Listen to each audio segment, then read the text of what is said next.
క్షీరాబ్ది ద్వాదశి రోజున ధ్రువోపాఖ్యానం పఠించడం అత్యంత ఫలప్రదం. పూర్తిగా చదవండి. అందరికీ తెలిసేందుకు దయచేసి షేర్ చేయండి. హిందూ ధర్మం ధ్రువోపాఖ్యానం. భాగవతంలో ధ్రువోపాఖ్యానం అనే ఒక ఉపాఖ్యానం ఉంది. మీరు క్రతువు చేసేటప్పుడు ఒక పుణ్యదినం నాడు ఒక వ్రతం చేయమంటే మీ మనస్సు అక్కడ ఉండవచ్చు, ఉండకపోవచ్చు. కొన్ని కోట్ల జన్మల తరువాత ఎప్పుడో ఎవడో ఒక్క మనుష్యుడు మాత్రమే, ఈశ్వరుని అనుగ్రహం పొందినవాడు మాత్రమే ద్వాదశినాడు ధ్రువోపాఖ్యానమును వింటున్నాడు. ద్వాదశినాడు ధ్రువోపాఖ్యానం వింటే ఎన్నో మంచి ఫలితములు వస్తాయి. ఎన్నో గ్రహములు ఉపశాంతి పొందుతాయి. ఎంతో మేలు జరుగుతుంది. మనిషి జీవితంలో ధ్రువుని వృత్తాంతమును వినాలి. అందున భాగవతామృతంగా వినడం అనేటటువంటిది మరింత గొప్ప విషయం. అందున ద్వాదశినాడు కాని, పౌర్ణమి నాడు కాని, అమావాస్య నాడు కాని, దినక్షయమునందు కాని, అసురసంధ్యవేళ కాని ధ్రువచరిత్ర వింటే చాలా మంచిది. సుందరకాండ తెలియని వారు ఎలా ఉండరో అలా ధ్రువోపాఖ్యానం, ప్రహ్లాదోపాఖ్యానం తెలియని వారు ఉండరు. కార్తీక పురాణం వినండి. ధ్రువచరిత్ర ఒక ఆశ్చర్యకరమైన సందర్భము. మైథున సృష్టి జరగడం కోసమని బ్రహ్మగారు తన శరీరంలోంచి ఒక స్త్రీ స్వరూపమును, ఒక పురుష స్వరూపమును సృష్టి చేశారు. వారే స్వయంభువ మనువు, శతరూప. వారిద్దరినీ సృష్టి చేయమని బ్రహ్మగారు ఆదేశించారు. వారికి ఆకుతి, దేవహూతి, ప్రసూతి అనే ముగ్గురు కుమార్తెలు, ప్రియవ్రతుడు, ఉత్తానపాదుడు అనే ఇద్దరు కుమారులు కలిగారు. ఉత్తానపాదుడికి మొదటి భార్య సునీతి, రెండవ భార్య సురుచి. ఆ ఇద్దరు భార్యలతో చాలా సంతోషముగా ఉత్తానపాదుడు జీవితమును గడుపుచున్నాడు. ఉత్తానపాదుడు అంటే పైకి కాళ్ళు ఉన్నవాడు. సునీతి ఎప్పుడూ నీతి చెబుతూ ఉంటుంది. సునీతికి ఒక కుమారుడు, సురుచికి ఒక కుమారుడు కలిగారు. సునీతి కుమారుడు ధ్రువుడు, సురుచి కుమారుడు ఉత్తముడు. సాధారణంగా ఎవరికైనా జ్ఞానం పట్ల, వైరాగ్యం పట్ల మమకారం ఎప్పుడు కలుగుతుంది. అసలు భోగం అనుభవిస్తే వైరాగ్యం అనే మాట వస్తుంది. భోగమే అనుభవించని వాడికి వైరాగ్యం అనే మాటకు అర్థం లేదు. రాజు ఈయన ఉత్తానపాదుడికి సురుచియందున్న ప్రేమ సునీతియందు లేదు. సునీతియందు లోపల గౌరవం ఉన్నా సురుచికి లొంగిపోయిన వాడవడం చేత సునీతిని గౌరవించలేడు. ఒకనాడు ఒక ఆశ్చర్యకరమైన సంఘటన జరిగింది. ఒకనాడు అంతఃపురంలో ఉత్తాన పాదుడు కూర్చుని ఉన్నాడు. పక్కన సురుచి నిలబడి ఉంది. సురుచి కొడుకైన ఉత్తముడు తండ్రి తొడమీద కూర్చున్నాడు. అప్పుడు సునీతి కొడుకైన ధ్రువుడు పరుగుపరుగున వచ్చాడు. అతనికి కూడా తండ్రి తొడమీద కూర్చోవాలని కోరిక కలిగింది. తండ్రి ధ్రువుని తన తొడమీద ఎక్కించుకోలేదు. తండ్రికి కొడుకు మీద ప్రేమలేక కాదు. సురుచి ప్రక్కన ఉండడం వలన ధ్రువుని తన తొడమీదకి ఎక్కించుకోలేదు. ఒకసారి సురుచి వంక చూశాడు. అప్పుడు ఆవిడ ఒక గమ్మత్తైన మాట అంది. నీవు నిజంగా తండ్రి తొడమీద కూర్చునే అదృష్టం పొందిన వాడవైతే నా కడుపున పుట్టి ఉండేవాడివి. కాబట్టి నీకు ఆ భాగ్యం దక్కదు. కేవలం ఆభిజాత్యముతో ఈ మాట అంటోంది. సురుచి మరల అంది, నా కడుపున పుట్టడం అంటే మాటలు కాదు. నా కడుపున పుట్టాలి అంటే ఎంతో అదృష్టవంతుడవు అయి ఉండాలి. నా కడుపున పుట్టలేకపోయినవాడు తండ్రి తొడమీద కూర్చోవాలంటే ఏమి చేయాలో తెలుసా? ఇంద్రియములకు లొంగని వాడైన అధోక్షజుడైన శ్రీమహావిష్ణువు పాదారవిందములను సంసేవనం చేయాలి. అప్పుడు ఆయన అనుగ్రహిస్తాడు అంది. నిజమునకు శ్రీమన్నారాయణుని అనుగ్రహం ఉన్నది కాబట్టి ధ్రువుడు సునీతియందు పుట్టాడు. ధ్రువుడు ఏడుస్తూ వెళ్ళిపోయాడు. అమ్మ వాడిని ఎందుకురా ఏడుస్తున్నావు అని అడిగింది. జరిగిన విషయం అంతఃపురకాంతల ద్వారా తెలుసుకున్నది సునీతి. ఆవిడ కొడుకును చూసి, నాయనా, మీ నాన్న తొడ ఎక్కనివ్వలేదని ఏడుస్తున్నావు కదా.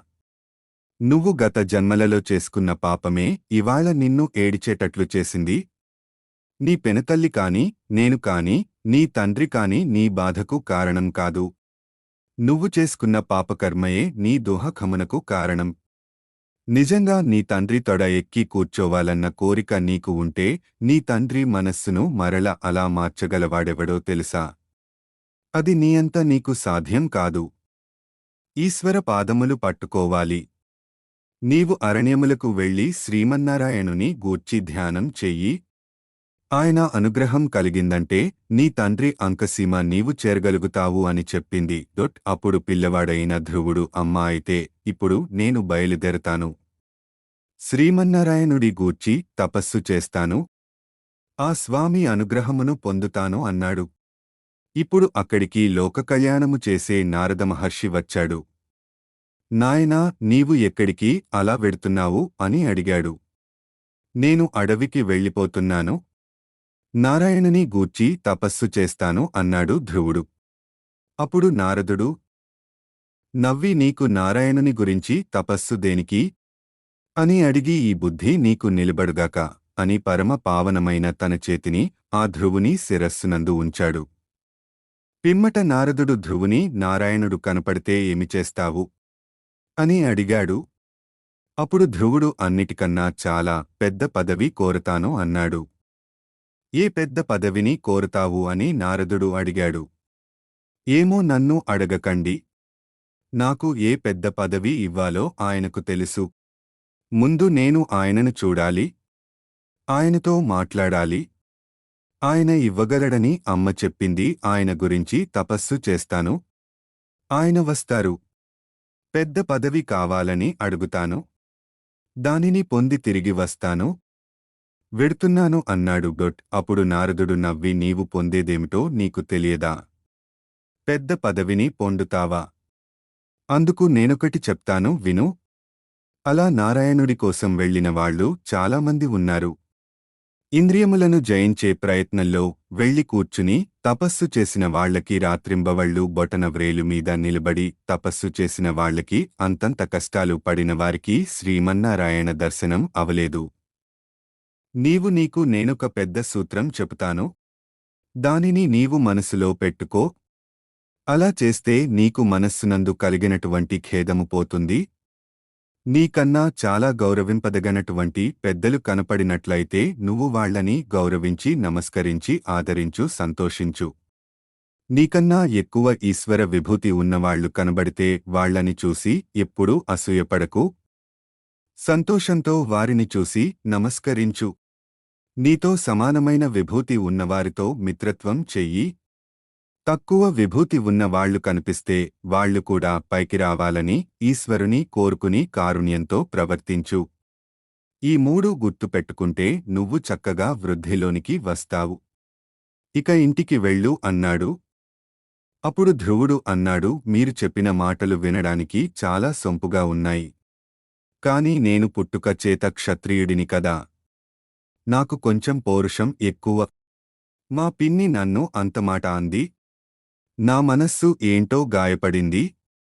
శ్రీమన్నారాయణ సందర్శనమనే రసాయనమే మా పిన్ని మాటలనే ఈ లోపల కలిగినటువంటి వ్రణమును మాన్పగలదు.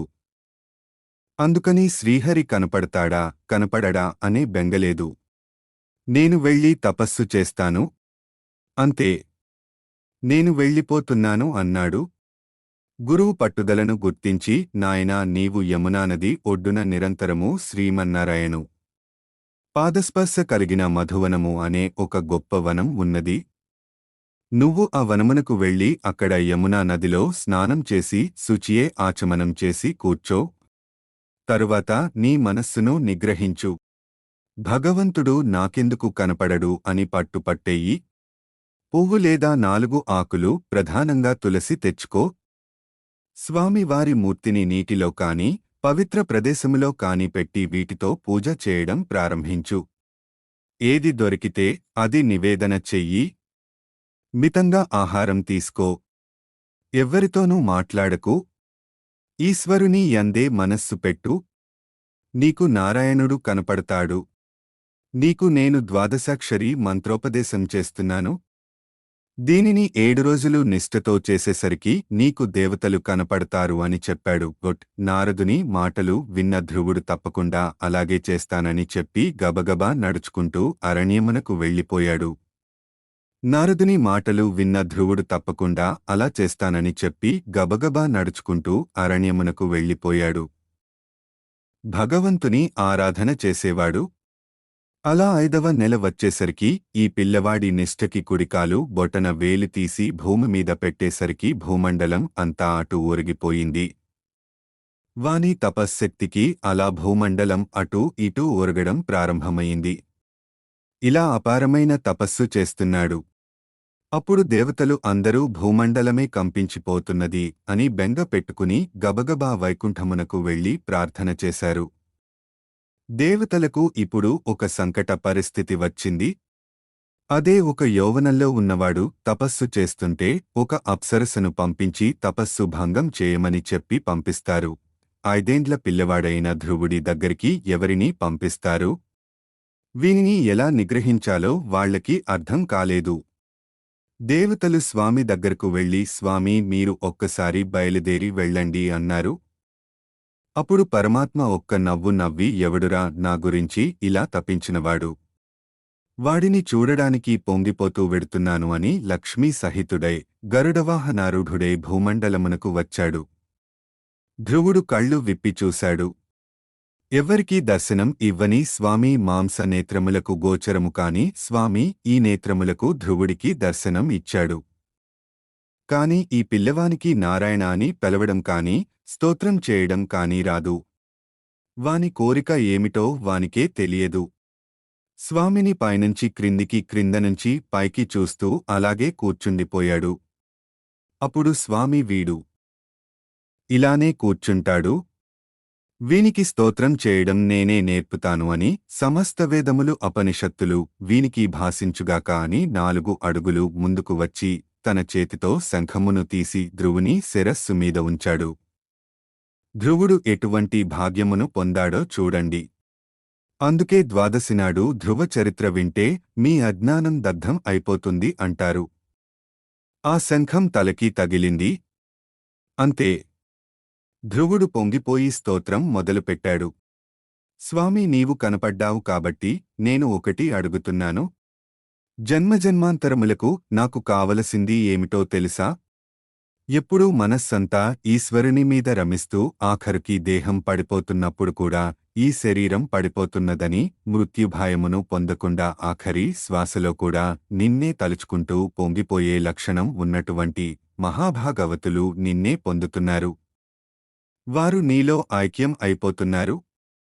అటువంటి వారితో నాకు సాంగత్యం ఇప్పించు తండ్రి అని అడిగాడు. అప్పుడు స్వామి అన్నారు, నీవు చాలా గొప్ప స్తోత్రం చేశావు. పెద్ద పదవి కావాలని బయలుదేరావు. కాని ఆ పెద్ద పదవి ఎవరికీ ఇవ్వరు. ఇంత చిన్నవాడివి ఆ పదవి ఏమిటో తెలియకుండా ఇంత తపస్సు చేశావు. అందుకే ఆ పదవిని నీకు ఇచ్చేస్తున్నాను. ఆ పదవి ఏమిటో తెలుసా? ధర్మము అగ్ని కశ్యపుడు సప్తర్షులు కాలమునక్షత్ర మండలము ఋతువులు సూర్య చంద్రాది గ్రహములు ఈ బ్రహ్మాండములు ఏది కదలకపోతే దానిని ఆధారంగా చేసుకుని రంగులరాట్నం తిరిగినట్లు తిరుగుతాయో అటువంటి ధ్రువ మండలం క్రింద నిన్ను మార్చేస్తున్నాను. నీవు ధ్రువ మండలమే వినువీధిన వెలుగుతుంటే నిన్ను ఆధారం చేసుకుని సమస్త జ్యోతిశ్చక్రము తిరుగుతూ ఉంటుంది. అటువంటి పదవిని నీకు అనుగ్రహిస్తున్నాను. కాని ఇప్పుడే కాదు. ఇప్పుడు నీవు ఇంటికి వెళ్ళు. నీకు భవిష్యత్తు కూడా చెప్పేస్తున్నాను. నీ తమ్ముడు పిన్ని మరణిస్తారు. నీకు రాజ్యాభిషేకం జరుగుతుంది. తదనంతర కాలమందు నీకు వైరాగ్యం పూర్ణంగా సిద్ధించి తపస్సు చేస్తావు. అప్పుడు నిన్ను అటువంటి ధ్రువ మండలమునకు తీసుకువెళ్ళి తరువాత నాలో ఐక్యం చేసేసుకుంటాను. ఇదే నీకు చిట్టచివరి జన్మ అని చెప్పి స్వామి అంతర్ధానం అయిపోయారు. అప్పుడు ధ్రువుడు అయ్యో, ఇంత తపస్సు చేస్తే ఇదా నాకు ఫలితం అనుకోని ఏడుపు ముఖం పెట్టుకుని చిన్నబుచ్చుకున్న ముఖంతో ఇంటికి బయలుదేరాడు. దీనిని చూసి నారదుడు సంతోషించాడు. ఆయన ఉత్తానపాదుడి దగ్గరకు వెళ్ళాడు. ఉత్తానపాదుడు ఎదురువచ్చి ఉత్తానపాదుడు కొంచెం బాధగా ఉన్నాడు. నారదుడు ఉత్తనపాదుడిని అంత బాధగా ఉన్నావేమిటి అని అడిగాడు. దానికి ఉత్తానపాదుడు ఏమి చెప్పుకోను? నాకు 2 భార్యలు. పాపం ధ్రువుడు కూడా నా కొడుకే, వాడు నా తొడమీద కూర్చుంటానన్నాడు. సురుచిని చూసిన భయం చేతవానిని నా తొడమీద కూర్చోపెట్టుకోలేదు. సురుచివారిని నారాయణుని గూర్చి తపస్సు చేయమందివాడు తపస్సు చేయడానికని అడవులకు వెళ్ళిపోయాడు. నా మనస్సు గాయమును పొందింది అన్నాడు. అప్పుడు నారదుడు, నీ కుమారుని గురించి నీవు బాధపడుతున్నావు. కాని ఇవాళ నీ కొడుకు ఏ స్థితిని పొందాడో తెలుసా?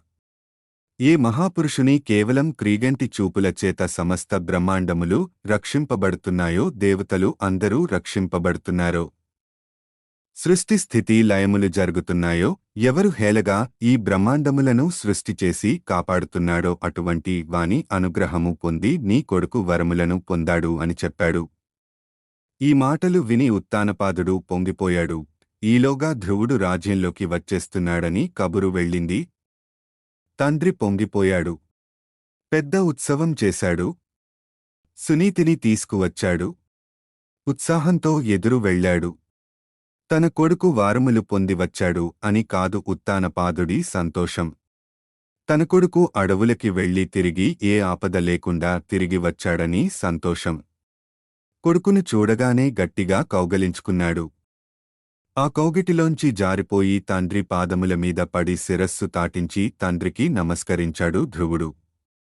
తండ్రి చిరార్దాయం కలుగుతుంది, ఆయుష్మాన్ భవ అని ఆశీర్వచనం చేసి బాలుడిని ఎత్తుకుని కౌగిలించుకున్నాడు. ఇది మర్యాద. అంతేకాని అమ్మ దగ్గరకు వెళ్లి, అమ్మా, ఈయనను ఇన్నాళ్ల నుండి ఎలా భరిస్తున్నావమ్మా అని వెర్రి జోకులు తండ్రి మీద వేసేటటువంటి దుష్ట సంస్కారం అసలు ఈ జాతికి తెలియదు. ఎవడో దౌర్భాగ్యుడైన రచయిత రాసి మనదేశాన్ని నాశనం చేశాడు. రాజ్యంలోని ప్రజలు అందరూ పిల్లవానికి పట్టాభిషేకం చేయమని అడిగారు. ఉత్తముడు కూడా అంగీకరించాడు. అక్కడికి సునీతి, సురుచి ఇద్దరూ వచ్చారు. ధ్రువుడు ఇద్దరికీ శిరస్సు వంచి నమస్కరించాడు. ఇద్దరూ ఆశీర్వచనం చేశారు. ధ్రువుడికి పట్టాభిషేకం జరిగింది.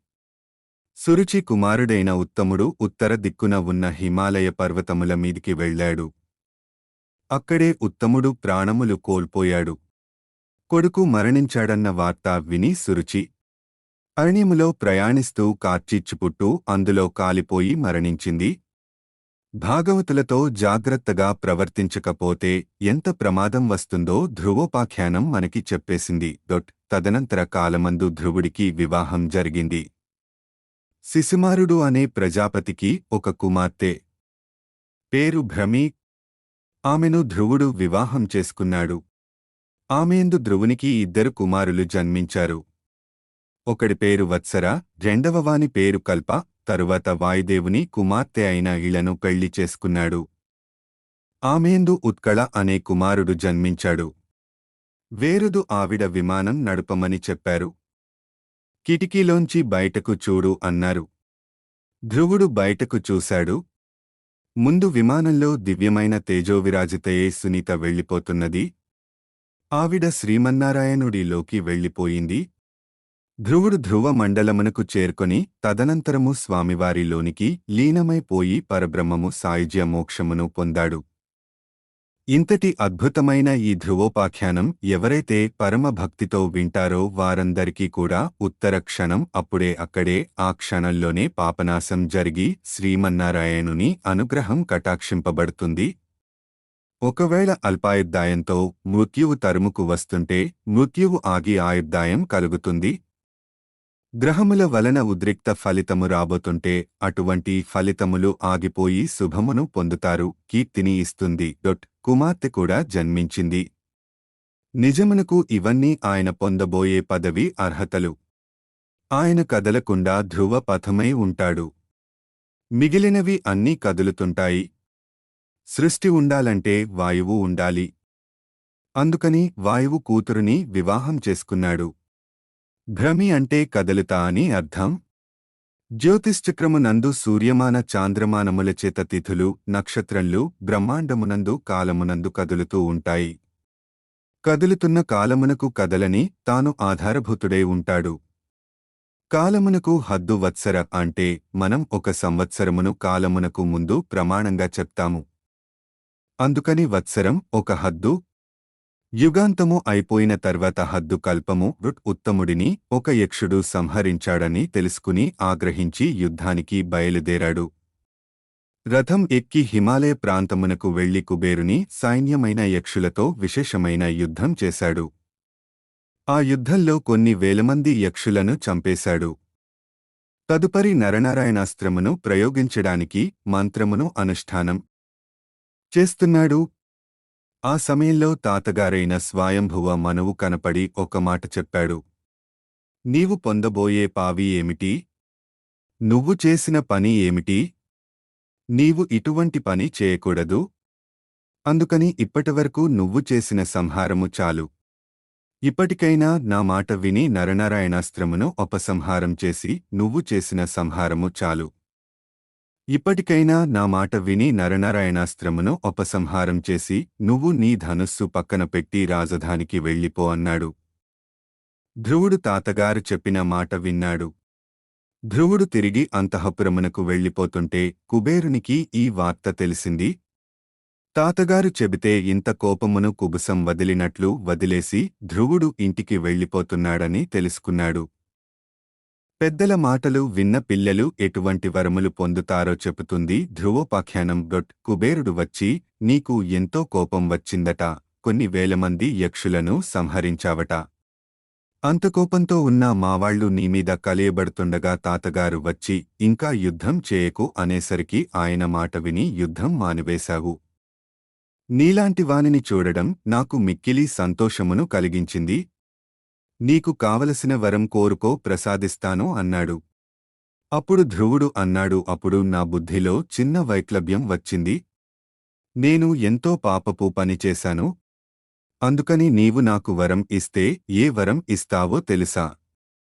నా బుద్ధి రాత్రనక పగలనక ఏ కాలమునందు కూడా భగవంతుని పాదారవిందముల నుండి విస్మరణము లేని నామము చెబుతూ తరించిపోయేటటువంటి భక్తి నాకు నిర్హేతుకంగా నీవారము చేత కటాక్షింపబడుగాక అని అడిగాడు. ఇది వ్యక్తి కోరుకోవలసింది. కుబేరుడు సంతోషముతో ఆ వరమును ధ్రువునకు అనుగ్రహించాడు. దానితో ధ్రువుడు అపారమైన భక్తి సంపన్నుడు అయిపోయాడు. రాజ్యమును పరిపాలించాడు. కుమారుడికి పట్టాభిషేకం చేశాడు. బదరికాశ్రమమునకు చేరి కూర్చుని తపస్సు చేశాడు. ఆ సమయంలో ఒక ఆశ్చర్యకరమైన సంఘటన జరిగింది. ఒక చిత్రవిచిత్రమైన విమానం ఒకటి వచ్చి ఆ పర్వత శిఖరం మీద దిగింది. అందులోంచి ఇద్దరు పురుషులు నడిచి వచ్చారు.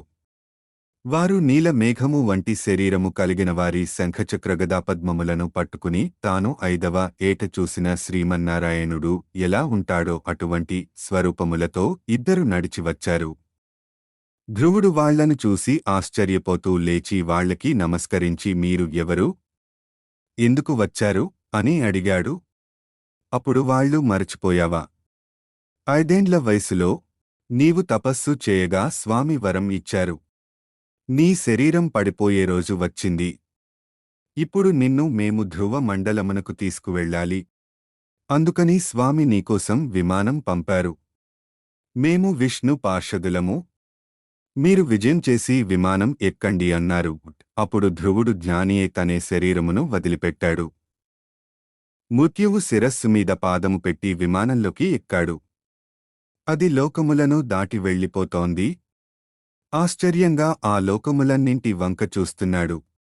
ఆ విమానంలో కూర్చుని అనుకున్నాడు, ఓహోహో, ఏమి లోకములు! ఇంతమంది ఇన్ని బాధలు పడి పుణ్యములు పొంది పుణ్యములు అయిపోయిన తరువాత క్రింద పడిపోయి ఇంత అల్లర్లు పడిపోతున్నారు. 5 నెలలు తపస్సు చేస్తే నా స్వామి నాకు ఇటువంటి స్థితిన ఇచ్చారు. పెద్ద పదవి అంటే ఏమో అనుకున్నాను.